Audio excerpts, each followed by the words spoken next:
그래서 준비했습니다. 아파트와 콘도의 장단점과 차이점이라는 주제로 10가지 테마로 만들어서 준비해 보았습니다. 저와 함께 하나씩 살펴보도록 하겠습니다. 안녕하십니까. 미국부동산 김성진입니다. 지난 시간까지 4주간에 걸쳐 미국 집 렌트와 자녀의 학교 등록, 그리고 공과금 연결, 은행 서류 안내 등 미국 생활에 정말 필요한 기본적인 내용을 다뤘습니다. 지난 4주간의 자료가 미국 출국 준비하시거나 미국으로 이민 생활을 준비하시는 분들에게 도움이 될 수 있기를 바라는 마음으로 영상을 기획하였습니다. 원래는 한 3회 분량이면 전부 다 진행될 줄 알았는데 생각해보니까 이왕 시작한 김에 내용을 추가하다 보니까 영상이 좀 길어졌고 만들다 보니 한 달이란 시간이 훌쩍 지났습니다. 다시 이번 주부터는 미국 부동산의 정보와 분석을 분석하고 준비하는 시간을 갖도록 하겠습니다. 우선 가장 질문이 많았던 내용 중에 하나인 콘도와 아파트의 장단점에 대한 비교입니다. 얼핏 보면 콘도나 아파트는 구분이 잘 안 되는데요. 그래서 준비했습니다. 아파트와 콘도의 장단점과 차이점이라는 주제로 10가지 테마로 만들어서 준비해 보았습니다. 저와 함께 하나씩 살펴보도록 하겠습니다. 첫 번째, 소유권의 형태. 콘도는 대부분이 개별 소유 형태이며 소유자는 자신이 소유한 콘도에 대한 소유권을 갖고 있습니다. 이에 따라 콘도 소유자는 자신이 소유한 콘도를 제3자에게 판매하거나 임대할 수 있으며 임차인과 임대인이 서로 조건만 맞는다고 한다면 지금의 진행 중인 리스 계약을 넘어 매매 계약까지 이뤄질 수 있습니다. 물론 임대 계약이 끝나고 더 이상 연장을 안 하고 계약을 종료하는 경우가 대부분이겠지만 집주인과 세입자 간의 딜을 통해 살던 집을 구입하는 경우도 가끔가다 있습니다. 반면에 아파트는 임대사업자인 부동산 회사가 소유한 임대형 건축물입니다. 예를 들어 얼바인 컴퍼니가 진행하고 있는 모든 아파트는 얼바인 컴퍼니의 소유물입니다. 따라서 소유권인 건물에 거주자가 특정 임대계약을 거쳐서 사용권한을 부여받아 사용권을 행사하게 됩니다. 쉽게 말해 아파트 임대계약인 거죠. 정리하면 콘도는 집주인에게 월세를 지불하며 지내다가 계약기간 또는 계약 종료 이후에 양측이 서로 원하는 경우 해당 매물을 사고 팔아 소유권인 변경이 가능합니다. 반면 아파트는 매매는 안 되고 오직 월세만 가능하니 소유권은 아파트 회사에만 국한됩니다. 두 번째, 임대기간. 캘리포니아에서는 콘도와 아파트같이 주거용 프로퍼티 같은 경우는 통상 1년 기준으로 리스 계약을 진행하는 것이 일반적인 계약입니다. 물론 계약 기간은 1년 미만도 있고 1년 이상도 있을 수 있습니다. 반면 많은 분들이 아파트는 임대기간이 플렉시블하다고 알고 계신 분이 있고 그렇게 설명하는 분들도 많지만 실제로는 그렇지만도 않습니다. 예전에는 물론 아파트에서는 단기로 한 달씩도 계약이 가능하긴 했지만 얼바인 컴퍼니 같은 경우에는 지금은 13개월부터 임대가 진행이 가능합니다. 얼바인 컴퍼니의 공식적인 입장은 아니지만 13개월로 임대를 고정한 이유는 세입자가 임대기간을 채우지 못하고 나가게 되는 경우 리싱 오피스에서는 여러가지 번거로운 작업이 있습니다. 집을 다시 임대받기 전까지 이루어지는 절차라고 보시면 됩니다. 물론 다른 민감한 사항도 있지만 여기서는 넘어가도록 하겠습니다. 여기 최근에는 점차 13개월부터 가능한 아파트 비율을 줄이고 14개월부터나 15개월부터 임대가 가능한 아파트 빈도수가 점차 늘어나고 있는 상황입니다. 물론 얼바인에서도 13개월 미만으로 단기로 진행한 아파트 컴퍼니가 있기는 하지만 제한된 위치와 한정적인 업체 수로 인해서 사용이 잘 이루어지지 않고 있습니다.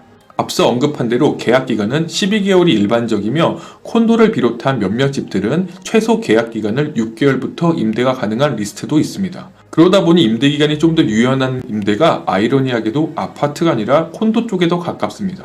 물론 이것도 얼바인 컴퍼니가 운영하고 있는 일부 지역만 적용되며 그 외 오렌지 카운티의 임대 계약은 계약에 따라서 유연하게 적용됩니다. 세 번째, 메인터넌스. 이 부분은 아파트가 좀 더 수월하다고 말씀드릴 수 있겠습니다. 우선 얼바인 컴퍼니 같은 경우를 한다면 메인터넌스가 필요한 경우 앱을 통해 수리를 신청하여 유지보수를 진행할 수 있습니다. 또한 오피스에 문의를 할 수도 있으며 가능한 한 원하는 시간이 있다면 그 시간에 맞춰 시설관리인을 불러 수리를 받아보실 수 있습니다. 물론 서비스를 원하는 시간은 요청사항이긴 하지만 가능하면 얼바인 컴퍼니 측에서도 요청 시간에 맞춰서 서비스를 진행하도록 노력하려는 자세가 보여집니다. 통상적으로 유지보수의 응답은 앱을 이용한 서비스를 신청하면 얼바인 컴퍼니 같은 경우에는 24시간 내 응답을 하는 것이 일반적입니다. 반면 콘도의 경우에는 약간 다른데 집주인 측과 어떤 방식으로라도 연락을 하고 진행을 하셔야만 합니다. 가끔 집주인과 직접 연락을 안 하고 집을 관리하는 관리인으로 리스 계약을 한 리얼터가 집을 유지보수를 대행하는 경우도 있고 유지보수 업체가 대행으로 관리하는 경우도 있습니다. 보통은 이런 경우에는 집주인이 타주에 살거나 해외에 거주하는 경우가 많은데 실질적으로 집주인이 직접적으로 관리하지 못하니까 제3의 관리인이나 유지보수 회사를 컨택해서 관리를 하게 되는 거죠. 단점으로는 제때 유지보수가 원활하게 이루어지지 않을 수도 있거나 시간이 많이 걸릴 수도 있습니다. 아무래도 수리가 간단하지 않은 경우란다면 대리인은 집주인에게 컨펌을 받고 진행을 하다 보니까 시간이 더 걸릴 수도 있고 메인터넌스 하는 회사에서도 서비스 한도를 벗어난 비용이 발생하는 경우란다면 집주인에게 연락을 해서 서비스를 진행해야 되는 단점도 있습니다. 그 기간 동안 세입자는 불편을 감수하고 지내야 되겠죠. 물론 집주인이 계약한 유지보수 업체나 리얼터가 임의대로 즉각적으로 처리를 한다고 세입자에게 연락을 한다 하더라도 수리를 진행하는 데까지는 일정을 조율해야 하므로 시간이 아파트보다는 더 걸린다고 통상적으로는 저는 보고 있습니다.